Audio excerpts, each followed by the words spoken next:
नमस्कार, कैसे हैं आप सब। मैंने कहीं पढ़ा था, a healthy man has a million desires and N unhealthy man has only one, which means कि एक स्वस्थ इंसान के मन में अनेक इच्छाएं होती हैं और वो दुनिया में बहुत कुछ पा लेना चाहता है और शायद कितना भी कुछ मिलने पे सेटिस्फाइड नहीं रहता, खुश नहीं रहता। पर एक अस्वस्थ इंसान केवल एक ही चीज़ चाहता है। आप बताइए, क्या है वो चीज़? वो केवल स्वस्थ होना चाहता है, वो केवल ठीक रहना चाहता है अपने लिए, अपने आसपास के लोगों के लिए। वो चाहता है कि वो स्वस्थ रहे और इस जीवन को जी सके प्रसन्नता से, आराम से, सुख से। अगर स्वास्थ्य इतना महत्वपूर्ण है तो क्या कर रहे हैं हम इस स्वास्थ्य के लिए? क्या कर रहे हैं कि हम ऑप्टिमम हेल्थ में रहें, हम हैप्पी रहें, हेल्दी रहें, हमारे अंदर एनर्जी हो, न केवल हम जी रहे हों बल्कि हम इस जीने का मज़ा भी ले रहे हों, उसकी वैल्यू समझ रहे हों। हमारे अगल बगल जो लोग जीवित हैं, जो स्वस्थ हैं, जो अस्वस्थ हैं, जिन्हें ठीक होने की ज़रूरत है, हम उनकी वैल्यू समझ रहे हों, हम उनकी मदद कर रहे हों। पर क्या आप किसी की भी मदद कर सकते हैं जब तक कि आप खुद अपनी मदद ना कर रहे हों? जब तक आप इमोशनली, मेंटली, फिज़िकली हेल्दी ना हो, जब आप इस प्रसन्नता का, इस शक्ति का, इस सेटिस्फैक्शन का अनुभव खुद ही नहीं कर पाएंगे तो आप किसी और को कैसे कराएंगे?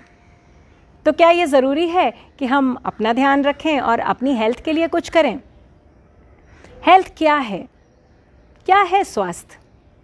मेरे हिसाब से स्वास्थ्य केवल जीना नहीं है, रोज़ सुबह उठ जाना नहीं है। स्वास्थ्य है अपने अंदर शक्ति का एहसास कर पाना, अपने अंदर प्रसन्नता का एहसास कर पाना, शांति को महसूस कर पाना, इस जीवन के क्षण क्षण की, अपने आसपास के हर व्यक्ति की, हर चीज़ की वैल्यू कर पाना। स्वास्थ्य एक माइंडसेट है। जो लोग स्वास्थ्य में बिलीव करते हैं सच्चे मन से, वो उसके लिए मेहनत करते हैं, वो उसके लिए प्रयास करते हैं। तो क्या प्रयास केवल फिजिकली कर लेना काफ़ी है? अगर मैं सुबह उठूं और रनिंग कर लूं, थोड़ी रनिंग कर लूं, थोड़ी वॉकिंग कर लूं, तो क्या मैं स्वस्थ रहूंगी? क्या इतना मेरे लिए काफ़ी है? बाकी समय मैं परेशान रहूं, इरिटेटेड रहूं, स्ट्रेस्ड रहूं तो चलेगा? देखिए, स्ट्रेस भी बुरा नहीं है। स्ट्रेस कुछ हद तक हमें पुश करता है, हमें वो मोटिवेशन और वो ड्राइव देता है कि हम कुछ बेहतर करें, कुछ और अच्छा करें। तो हेल्थ के लिए भी अगर इतना ही स्ट्रेस हम लें कि हम और कुछ बेहतर करें, कुछ और अच्छा करें, तो कैसा रहेगा? जैसे कि हम फिज़िकली जब मेहनत करते हैं, जब हम कोई चीज़ लगातार प्रैक्टिस करते हैं तो हम मसल बिल्ड करते हैं, हम अपनी शरीर को स्ट्रांग बना लेते हैं। तो उसी तरीके से क्या हम और मेहनत करके और प्रयास करके अपने इमोशंस को और अपने मेंटल स्टेट को भी बेहतर बना सकते हैं? क्या ये संभव है? क्या ये पॉसिबल है? मुझे लगता है कि ये पॉसिबल है। कैसे होगा ये? अगर मुझे बार बार दुखी हो जाने की आदत है, अगर मैं जल्दी जल्दी गुस्सा हो जाती हूँ, अगर मैं थक जाती हूँ, मैं इरिटेट हो जाती हूँ, तो क्या कर सकती हूँ मैं अपना ध्यान कैसे रख सकती हूँ? मैं अपने आप को समय दूँ, पहली बात। अपने फिज़िकल वेलबीइंग के लिए एक्सरसाइज करूँ, प्राणायाम करूँ, योग करूँ, जो मेरे शरीर से संभव हो वो चीज़ें मैं ट्राई करूँ। दूसरी बात। तीसरी बात है इमोशनली अपना ध्यान रखना। आप कैसे इमोशंस फील करते हैं? आप जानते हैं, आपके जितने भी ये नेगेटिव इमोशंस आप महसूस करते हैं एक दिन में, सैडनेस, हर्ट, गिल्ट, ब्लेम, ये सारे और कुछ नहीं हैं, मैसेजेस हैं, संदेश हैं। किसके लिए? दूसरों के लिए नहीं, आपके लिए। ये संदेश हैं आपके लिए कि आप ऐसा महसूस कर रहे हैं। क्या करना चाहते हैं आप इसके लिए? आप इसके लिए क्या कर सकते हैं? मैं आपसे ये कहना चाहती हूँ कि जैसे बढ़ते हुए वेट के लिए बैठ के टेंशन लेने से वेट कम नहीं होता, उसी तरीके से दुख के बारे में सोचते रहने से दुख कम नहीं होता। उसके लिए करना पड़ता है काम, मेहनत।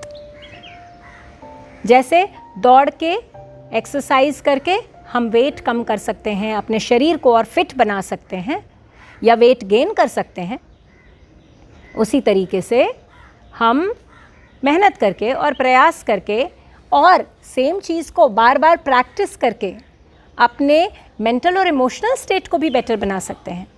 अगर हमें मदद की ज़रूरत हो तो हम मांग सकते हैं ओपनली, इजीली। जैसे कि हम अपने शरीर को फिट करने के लिए जिम चले जाते हैं, उसी तरीके से अपनी मेंटल और इमोशनल वेलबीइंग के लिए भी हम लोगों से मदद मांग सकते हैं, थेरेपिस्ट्स के पास जा सकते हैं और अपने ऊपर खुद काम कर सकते हैं। जीवन में इंसान जब भी प्रोग्रेस करना, ग्रो करना बंद कर देता है तो वो स्टैग्नेट करता है, वो अपनी एनर्जीज़ को खुद ब्लॉक कर लेता है और अपने बढ़ने के मार्ग बंद कर देता है। देखिए तो इस प्रकृति में या तो चीज़ें बढ़ती हैं या मर जाती हैं, ख़त्म हो जाती हैं। ईदर इट इज़ ग्रोथ और it is death. So are we growing as individuals? And is growing only about profession? No. Growing is about your entire personality. It's about the person that you are. It's about who you are. Have you done something to make this one better? Not only knowledge-wise, but understanding-wise, love-wise, physical energy-wise, emotional strength-wise. Are you growing? Are you reading stuff that makes you feel better? Are you listening to things that can make you feel better? Are you chanting things, doing the things that can make you feel better?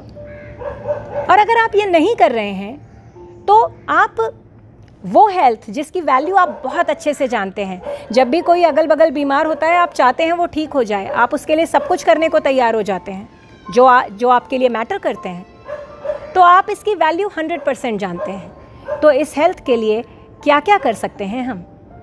क्या वो छोटी छोटी चीज़ें हैं जिन पर हम ध्यान दे सकते हैं? उन पर हमें ध्यान देना चाहिए। कब से? कल से नहीं, आज से, अभी से, इसी समय से। और मेरे हिसाब से जितना ज़रूरी इंसान का फिज़िकली फिट होना है, उतना ही या शायद उससे भी ज़्यादा ज़रूरी उसका इमोशनली और मेंटली फिट होना है। तो आज ये बात मन में आ रही थी तो आप सबके साथ शेयर करना चाहती थी, तो कह डाली। आपको क्या लगता है इस बारे में? अपने विचार भी मेरे साथ ज़रूर शेयर कीजिएगा। फिर बात करते हैं। You take care, be well and bye bye.